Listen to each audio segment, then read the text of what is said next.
I feel a little intimidated, but I've never spoken in this Dharma hall before. Actually, when I was here last, I don't even think Roshi had dreamed it up yet. But with Roshi, who knows? There could be many dreams that I don't know about. But it is just an incredibly beautiful hall. And even though I'm new to the hall, my sense tonight is a profound sense of coming home. And I've been here at Upaya now for almost 2 weeks, and I walk around and I see hooks for wakazus outside the bathroom that we put up, and I hear chants that we introduced, and I see little bits and pieces of things from when I was here, and then I see little bits and pieces of things that were never here when I was here, and then I open closet doors expecting to see cloths or mats, and there's dishes. I opened a room that used to be a place where we did interviews, thinking there may be zabutons, but there was a resident living there. So it's been very interesting, but it's just so wonderful for me to be home. When Roshi gave me Dharma transmission, we had these little pine trees to plant. And we were given the instructions that we had to dig a hole that was going to be at least 1 foot deep and 1.5 feet wide, because the pine tree was going to be this thing. And unlike now where it's so green here. There's like fruit falling off the trees. It's like a Woody Guthrie dream. But okay, a few people know who Woody Guthrie is. For those of you born after 1990, you can Google it. But it was very dry, and so it was impossible to dig the earth. So my Dharma brother and I, who was also planting a tree, we got pickaxes, and we were pickaxing and we were out there, and we were out there for a considerably long time. And we finally got a deep hole, and then we took the tree out, and the tree had this little ball root like hay big. And I did not think that the tree would be here when I came back. But I walked in my first day here. Matthew, the person who's been a long-time caretaker at Cerro Gordo, says, "Have you seen your tree?" And the tree is like, it's over my head. So that's very touching. And yeah. So I'd like to do a couple of things first. I'd like to thank the residents. Since I walked in the front door, I have just felt really welcome and supported.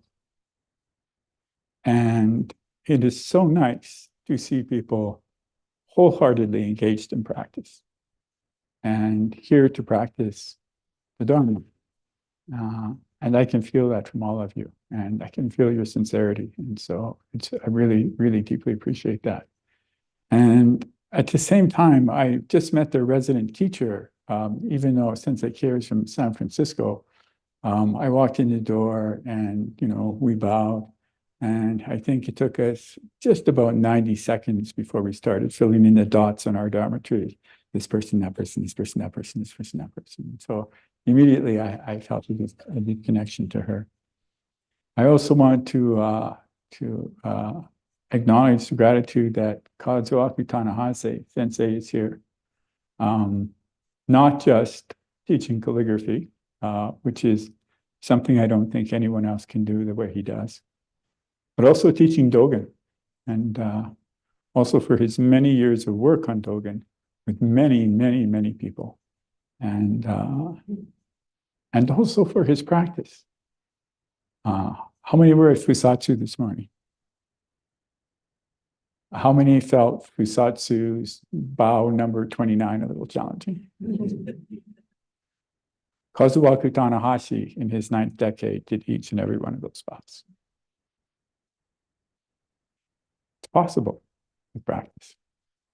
In my estimation, Kaz is a living national treasure, which is something that doesn't exist in America, but it exists in Japan.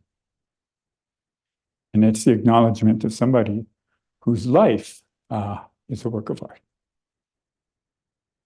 I also think that Kaz is a true, authentic Zen master, even though he'll probably hate me saying that, but there it is. I want to mention Senseis Kozan and Kato. Obviously, I can see your practice all throughout the campus. It's amazing what you guys have done. I want to acknowledge my wife, Naoko, who put her entire life on hold because I wanted to come and talk about Dogen with people instead of on Zoom. And that was very sweet. And I wanted to thank Roshi Joan Halifax for inviting me to come back, supporting me, and doing all of this incredible campus and all these programs and all the people who get touched with this. I met Roshi, as Noah was saying, I met Roshi a number of years ago. It was very romantic. It was very romantic. It was like Romeo and Juliet. It was on a balcony. It was on a mountaintop in China. The mountains were in the background, like a Chinese painting. That's how they looked. Until I went to China with Roshi, I thought that was an interpretation, but it's not. It's photorealism. That's how they look. And with the trees crawling out of them out of nowhere and all that. And there was just sheets and sheets of rain pouring down, just sheets and sheets of rain pouring down. And Roshi had a cane because she was walking around China. She walked around China and Japan for over 3 weeks with a broken foot and never uttered a word of complaint. But she had a cane and she looked at me and she said, "I know you." And I said, this was like my first time physically meeting Roshi. And I looked at her and I said, "No, Roshi, this is the first time we've met." She said, No, I know you." And I said, No, this is the first time we've met. And then she did the Roshi thing. She goes, "I know you." So I said, "Okay, I'll tell you know me."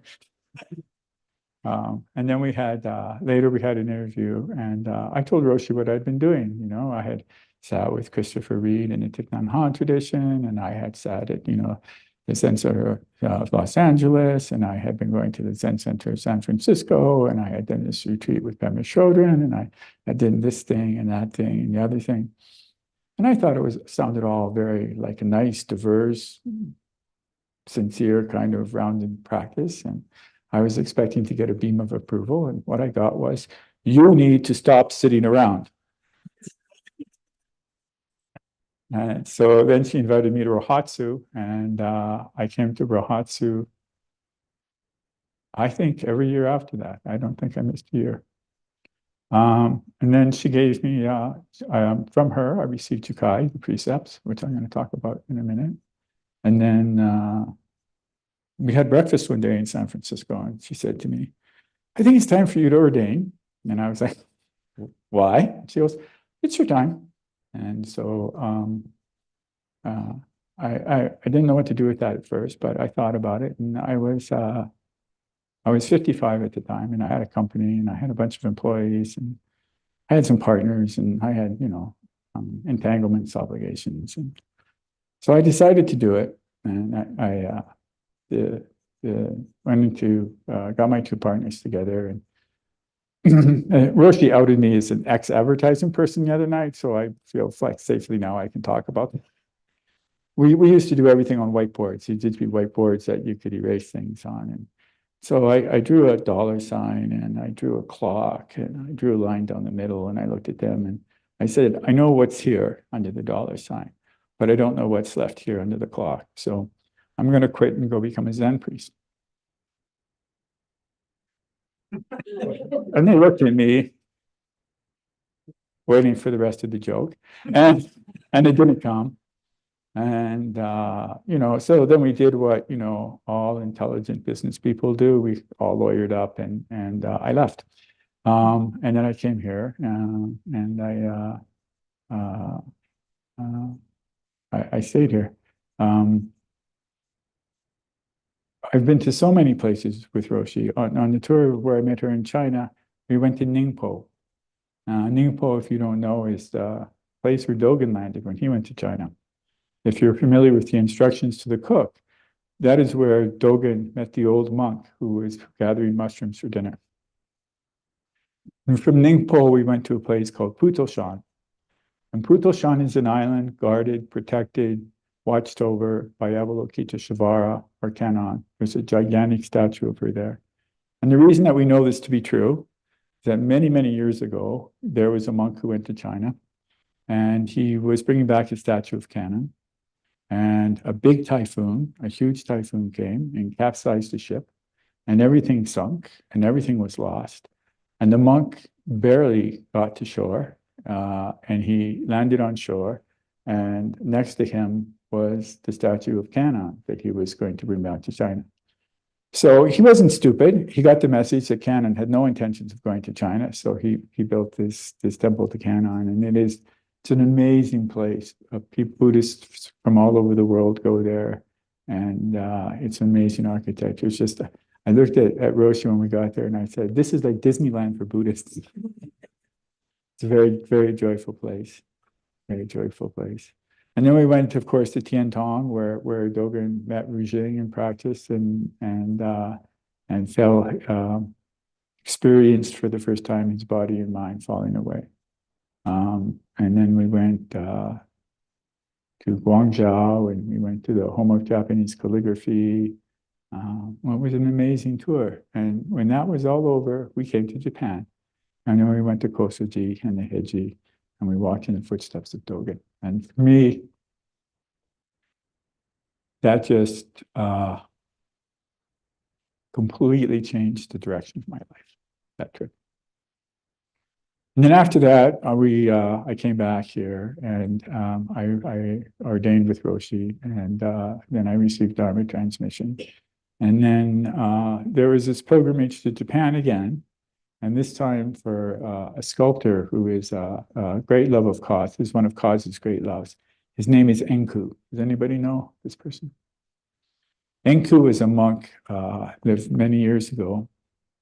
His mother died tragically in a drowning accident. And Enku made the vow that he was going to carve 100,000 wooden Buddhas. 100,000 wooden Buddhas. That may seem like an impossible vow, like saving all sentient beings, right? Or never saying the wrong thing again.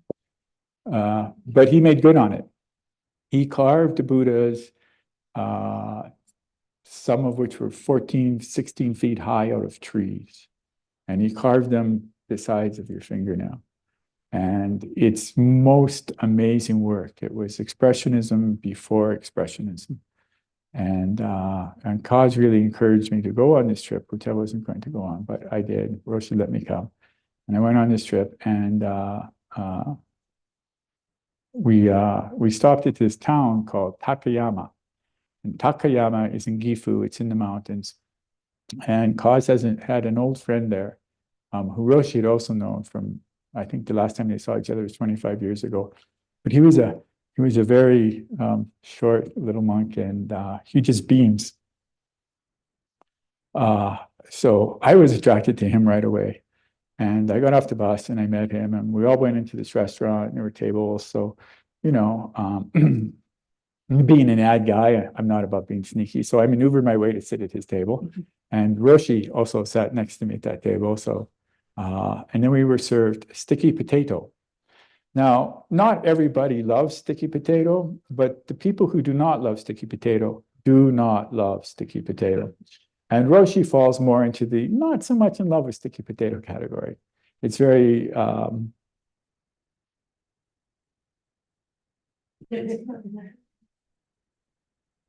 some people would say slimy, but you could also call it very smooth.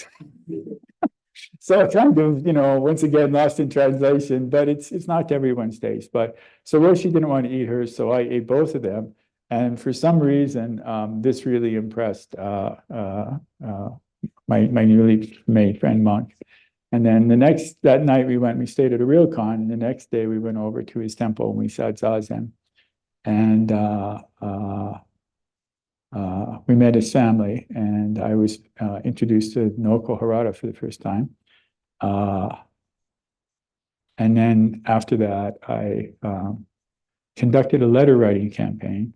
I sent a card every day, and Eventually, just by sheer determination, I finally convinced her to marry me, and then I moved to Japan. So, long story short, that's my tale of Roshi, and I could talk for hours about all the things that Roshi said to me. That Roshi would take me into a room and put me in a chair and say something to me, and I would look at her and go, "Oh, okay, I get it." And, maybe I did a little bit, or maybe I didn't, but I have the distinct memory or recollection of at least 5 different occasions, many years later, when I went, "Oh, that's what Roshi was talking about." And so it's been a living transmission for me. So today, I think, was kind of a magical day here at Upaya. We did Fusatsu ceremony this morning. So Fusatsu ceremony is done on the day of the full moon, and we're a couple of days past the full moon. So I was like, "Oh, Fusatsu," and my mind immediately went to vow and atonement, and it's going to be really hard to do 30 vows in this air, but it's a beautiful ceremony, and it's a beautiful ceremony because it's a renewal of our bodhisattva vows, but it's also atoning. Vow without atonement, Uchiyama Roshi said, doesn't work. You have to have both. It's the 2 sides of the same coin. And so when we perform Fusatsu, we have an opportunity to really look at ourselves and say, here's a place where I could have done better. Here's a place where maybe I didn't act as kindly as I could have. Or maybe I didn't invest enough time to understand the other person. Or maybe I should have taken more time to take care of that thing. Or maybe I should have just said another round of zazen, or whatever it is. And we can look at that. We don't have to beat ourselves up. We just look at it and say, "Oh, okay." And then if we need to make amends or repair something, we can do that. And then we renew our vows again. Bernie Glassman Roshi, who was Roshi Jones' direct teacher and Dharma transmitted heir of Mizumi Roshi, had this wonderful story about the precepts. He said the precepts are like a glass. We pour orange juice into the glass, or we pour water into the glass, or we pour tea into the glass, whatever it is, and we drink from the glass. We have to wash the glass because it's touched our mouth, and because it's touched our hands, and because it's contained something that could be sticky or something that could get moldy or whatever. So we have to wash the glass. So it's not like we receive the precepts and then we never make a mistake. We're always going to make a mistake. The glass is always going to get dirty. There's just no way around it. Try as hard as you might. This is an assumption on my part, but my assumption is you're going to wake up tomorrow morning as a human being, if we're all lucky enough to wake up, and therefore you will not be perfect. And so the glass will get dirty. And so that's where atonement comes in. We wash the glass. Roshi Glassman said, even if we never touched the glass, even if we said, I'm going to live a completely aesthetic existence, totally aesthetic, so aesthetic that I am not going to drink orange juice or tea or water from this glass. I am not going to touch this glass. I'm not going to involve myself in anything where I could possibly make a stain or get something dirty or cause a problem. The glass would sit there and dust would accumulate and it would still have to be washed. So regardless of whether it's our circumstances or our activities, it's always vow and atonement and vow and atonement. Unlike commandments or some kinds of rules. Precepts are not like, you must do this. Precepts are like guiding friends. And they just say to us, your life will be so much easier if you just stop being greedy. Your life will be so much easier if you just stop being angry. Your life will be so much easier if you just speak the truth. Your life will be so much easier if you stop trying to put yourself up somewhere. It'll be so much easier if you stop trying to put other people down. It'll be so much easier if you don't take what is not given to you. It'll be so much easier if you didn't contaminate your body and your mind with intoxicants of any kind. They're just buddies. And when you mess up, they'll say to you, told you so. And you just, Roshi always says we fall off the wagon. We fall off, we get back on. We wash the glass, we do the verse of atonement, we renew our vows. And renewing them, how many people did Fusatsu for the first time today? Wasn't it a magical experience? Didn't you really feel like the vows were going into your body? Renewing them as a community is so wonderful to be able to be with other like-minded people, because these are the people who are going to support you as you try to walk the path.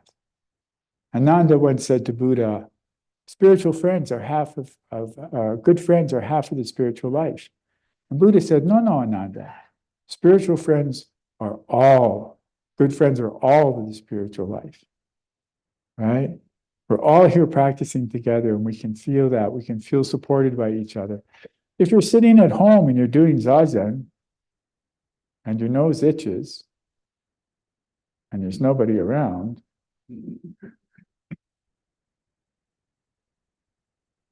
if you're in a zendo with 25 people, nah, not going to happen, right? Because you feel supported by people. You're trying not to disturb other people. You're trying to be quiet. You're trying to be part of the thing. We all become one body.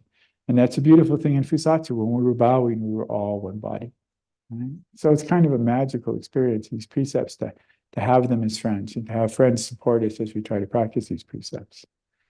And then I, right after Fusatsu, had the enormous pleasure of doing my first Tukai ceremony. So this is where someone receives the precepts for the first time, and they receive a rakusu for the first time. And it's a very, very special, life-changing, as Roshi said at the beginning of it, it's a very life-changing moment for anyone who goes through it. And I had never done it before. And I was staying up late last night memorizing the incantation, because I did not want to get the incantation wrong. Now, not everybody believes in incantations, but I do. So I took it very seriously because I wanted to do it right, And I checked, make sure that, I got my friends to help me. I got Bushin to come and do the bells, and Kato did, the cards, all this work for me. And everybody helped me out, and I was double checking everything. And then we're all sitting there, and the ceremony was just beginning. And I realized I didn't have the rakusu, the Dharma card name, or the lineage chart. To say that I was mortified would be like an understatement. So that mortified gets the feeling lost in translation. But it was really clear to me that this was going to be even more embarrassing in 10 minutes when there wasn't anything to do. So I had to bow and apologize and go out and come back and start the thing over again. Try as you might, you're going to make mistakes. And then you just wash the glass. We did the incantations, the water purification, and we said everything is fresh and new. And then it was behind us, and we went on with the rest of the ceremony. It was beautiful. It was a piece of magic. Ritual is magic. Ritual is how we make love appear. So that was very special. And then I had this Dharma talk that I wrote the other day, and I previewed it with my wife, and So then I had to change it. And I am in a fortunate position of being married to a woman who is very much smarter than me. And it has taken me a little bit of time to figure that out, but I've got it down. So what I wanted to talk a little bit about was refugee status. I was thinking the other day as I was preparing for this Jukai ceremony, because someone had asked me, what is the meaning of the robe? What is the difference between this robe and the long robe and the Kuroma robe? And so I gave I tried my best to give them a truncated explanation of that. And truncated for me is usually 20 minutes, so I'm not going to redo that again. But receiving the robe, like we receive the robe when we receive the precepts. And what we are receiving, what we are actually doing is we're going for refuge. We're taking refuge in three things. We're taking refuge in the Buddha. Now, the Buddha is not a god, right? He was just a guy named Shakyamuni. Actually, that was his last name. His first name was Gautama. When I was in prison, I would call him Sid, because it was much easier for many of those people to relate to a guy named Sid than a guy related to Shakyamuni. And it was very amusing because over the years, I would get questions like, but that was great because it meant that they were developing a relationship with the Buddha. The Buddha is a person who left privilege and left comfort and left what he knew. What he knew. To go in search of an answer to a question that he hadn't really quite formulated. He had seen sickness, he had seen birth, and he'd seen old age and death, and he was trying to make sense of it. And he did a number of things with a number of teachers, and some of his teachers thought he was quite accomplished and asked him to teach, but inside, he knew he hadn't found the answer. Very much like Dogen, who was also tormented by a question that took him to China. Eventually, he started an aesthetic practice where the basic idea being that the source of our suffering is our desire. And there's some deep truth to that. We call it the thirst. It's, pistachio ice cream. Give me some of that. Give me some more of that. Oh, homework. No. Oh, TV. Give me some of that. Give me some more of that. Oh, sweeping the walk. No. Give me, take away. Give me, take away. This desire. And this desire comes to us, as everything does, through our body, comes through our sense gates. So the supposition was, if we reduce the body through reducing our intake of food and water, then we will reduce our desires. Now I know that doesn't really work for you, but it was a practical experiment, and Sid pursued it wholeheartedly until he was emaciated. And you will often see pictures of Buddha before he sat under the Bodhi tree, where he is just skin and bones.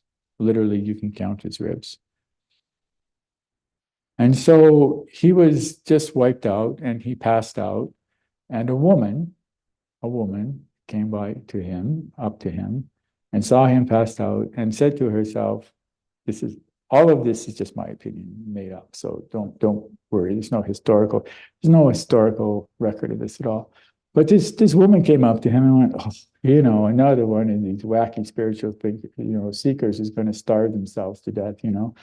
This is bulimia or something. This is a food disorder. But anyway, whatever it was, she sympathetically brought him milk and rice. And Buddha ate the milk and rice, and that saved his life. And then he decided that he would sit under the Bodhi tree and meditate to see if that would answer his questions. And then he had this enlightening experience. And then he went forth and he taught it all. The reason that I say this about Buddha is because it's painful to starve, right? It's not easy to leave your home. It's not easy to abandon what you know for an unknown. These are human experiences, and they're available to us. Buddha is available to us. His experience is available to us. We can take refuge in the idea that even though we might not think of ourselves as being perfectly enlightened in this moment, such a thing is possible. It has been done by humans. It was done by Buddha. It can be done by us. We take refuge in the fact that it is possible. This is our faith. We take refuge in the Dharma, which is the teachings of the Buddha. I was saying to Sensei here, if we start if when we read Dogen, I like to say, everybody, what was Dogen like? I say, well briefed. Dogen was very well briefed. If you open up to Shobogenzo, you have right there a master class in the Mahayana, a complete master class in the Mahayana. And if you pick up your Shobogenzo and shake it, and if you do this, please do it very gently. If you pick up your Shobogenzo and you shake it, 10,000 koans will fall out. And the whole, all of Chan is there. All of Chan is there. The transmission of the lamp is there. It's all there. Dogen was supremely well briefed. We can spend our lifetimes studying Dogen. And if we spend our lifetime studying Dogen, Dogen will say, go over and look at this transmission of the lamp. Our go-to book is the Shobogenzo. Dogen's go-to book was the Lotus Sutra. Go study the Lotus Sutra. This is from the Tamasaka Sutra.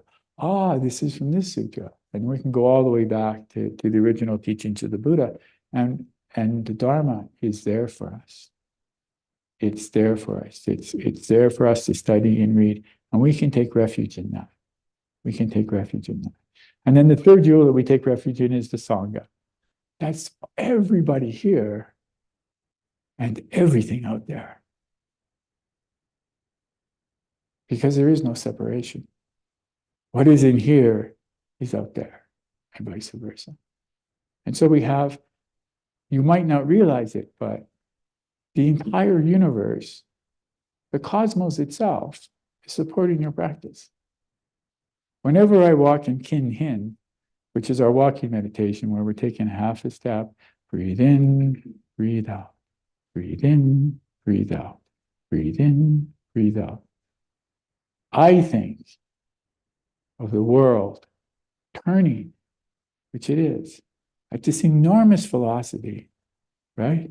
So it can greet my foot. The world is turning so that our foot has a place to live. Right? We don't think of it very often, but we are walking in the sky. Right? We are walking in the sky. Plants eat light, and we eat air. We are all connected. We are all manifestations of the same thing. And in taking this refuge, this is where we can find the strength, the inspiration, and the comfort in which to go out into a world which might seem crazy. Right?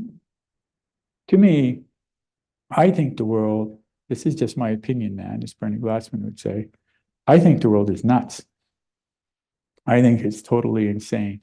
One of my favorite quotes is, there was a TV show from, it used to be a talk show called Dick Cavett. And Dick Cavett said to once famous rock musician, people say that your message of world peace is just insane. And John Lennon replied, I don't care. I think I'm the sane one. I think the world is being run by maniacs for maniacal reasons, and I agree, I think, right? But I think the world has always been run by maniacs because that's who gets the job, somehow, right? There may not be any way to change that, but coming from a place of refuge, we can bring kindness, compassion, consideration, goodness, and we can make the world around us that much better. Dogen Zenji I think he believes this. My understanding is he believes this, and I believe it. That when we sit Zazen, the entire world is sitting Zazen with us. A lot of people might say sitting on a black cushion facing the wall, it might be relaxing for you. Clearly, that person's never sat sesshin. It might be something for you, but it's kind of selfish. And I could not disagree more. I could not disagree more. It is a core belief of mine that sitting zazen changes the entire world. And you might not be able to see it, but that doesn't mean it's happening. It's not happening. We don't need to see things to know that they're happening. You know, there's karma that we can see. I pick up this photograph, I move it, you know how that happened. There's karma that you can't see. You have no idea how this photograph even got there. Right? We don't need to see it to know that it happened. You know that somehow this photograph appeared here. Something happened. When we sit zazen, we actually change the world. Change the world by changing our minds. Dogen Zenji talks about when you're sitting zazen, space around you becomes enlightened. Right? The space around you becomes enlightened. There's a koan you can take home tonight. You know, it really happens that way. It really happens that way.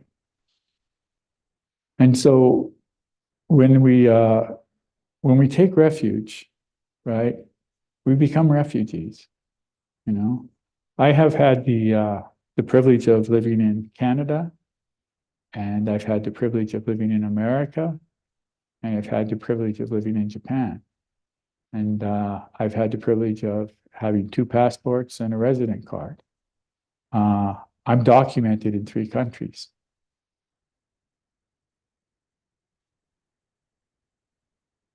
There are millions of people who are not documented anywhere. So what happens is people say to me, do you like being in Japan? Do you prefer living in Japan to America? Do you prefer America to Japan? Do you prefer Canada to America? Canada and America usually comes up at election season, I think. And I'm always like, I don't really think of it that way. I don't really, sure, I'm from Canada because I know what winter is. And there are many Canadians here doing Zen Circle, and you know what I'm saying. But, you know, and sure, I'm from America because I lived in California and I lived here, right? And I've been living in Japan for, you know, over half a decade. But I don't think of myself as American or Canadian or Japanese. Certainly not Japanese, you know. I think of myself as a student of the way.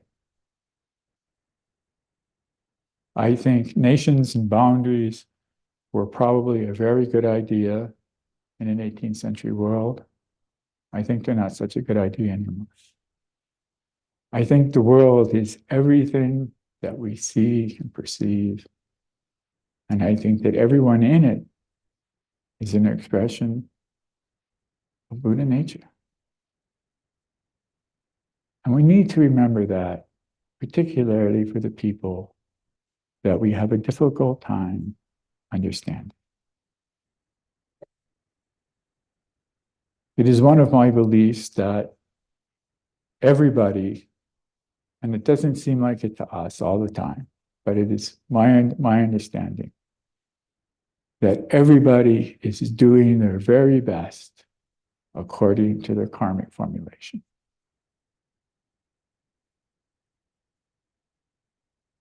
We might not like how that best looks,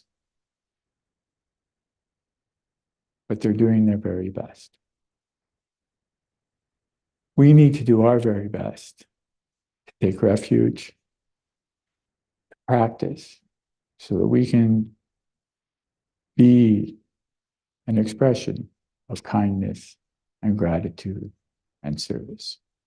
There are so many koans in the Zen, in the Zen canon. There's the Blue Cliff Record, there's the Gateless Gate, there's the Iron Flute, there's the Book of Serenity, so on and so forth. And then there's the Transmission of the Lamp, which, if you want to get into that, it's only about yay long in English. But to me, there's only one question in Zen. There's only ever been one question. What is the most appropriate thing to do right now?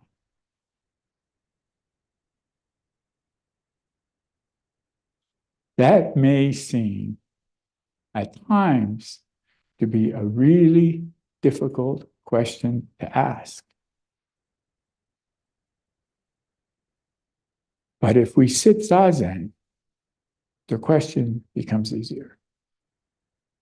What is the most appropriate thing to do now? Which, of course, begs the question, what happens when I do the inappropriate thing? I have a 25-year-old daughter, and I will make comments, and she will say, and I quote, Genzan, that is completely inappropriate. And she's probably right. Right? But this is vow and repentance. This is vow and repentance, right? We make mistakes, we repent, we apologize, we make amends, and we put it behind us and go on. It's not about beating ourselves up for not being perfect. Nobody's perfect, except in a way that we're all perfect because we're not perfect. You know? Suzuki Roshi once said, as I look at you, you're all perfect, but you could all use a little self-improvement. Right? What did he mean by that? What did he mean by that? I believe in the perfection of all of you. I believe in the perfection of all of it. Once you see it, you cannot unsee it. And so I would really, strongly encourage you, if this is the first time that you've come to Upaya, and I know for some people it is. I know someone said to me, it seems very stern. And, a lot of that's my fault because I have a grumpy face. And everybody's wearing black, and I get that. Black is so that we have a calm visual field. It's not meant to be grim or anything. The things that maybe seem to you a little difficult or challenging, I encourage you just to go, all right, and have a little taste. Just have a little taste. And I would encourage you to sit. And I would encourage you to get a handful of really good friends, starting with the 3 refuges, the 3 pure precepts, and the 16 mind practices. And then find some other people who are into that kind of thing. And watch how your life will change. Watch how your life will change. You don't need to go to China in some rainstorm to develop a practice. You can start it right here today. There's nothing exotic about Zen. If you think that Zen in Japan is somehow more elevated or whatever, trust me, it's not. Zen is Zen. And what Zen is Buddhism. And what Buddhism is taking refuge in the 3 jewels and practicing the precepts and making atonement and doing our best and trying to answer the koan of daily life, which is, what is the most appropriate thing to do in this moment? And so I encourage all of you to take that practice up. And if you do it sincerely and wholeheartedly, that's it. You won't have time for anything else. You'll be quite occupied, but you'll be occupied in a really joyful way. Because like I say, once you see it, you can't unsee it, and the joy will never leave you. Dogen Zenji says, Zazen is not seated meditation. It is the Dharma gate of joy and comfort, joy and repose, joy and comfort, joy and repose. And so I would encourage all of you to open that gate, take the rock of practice and place it beside it so the gate stays open, and just walk straight through. Thank you so much for coming tonight. Thank you so much for listening to me ramble. I am so, so happy to be home. And I really look forward to practicing with all of you through the coming days. And for those of you who are just here and I may not see again, I hope you took something from this that you can take home and work with. And I don't mean work with like, I mean like, oh, this is cool, I can make this, right? That's what Dharma is. This is cool, I can make this. You can make joy. You can make happiness. You can make love. You can make other people's lives better. And that will bring you so much joy. And it will just go kind of like a snowball down the streams. So I wish you all well. And please take good care until I see you again.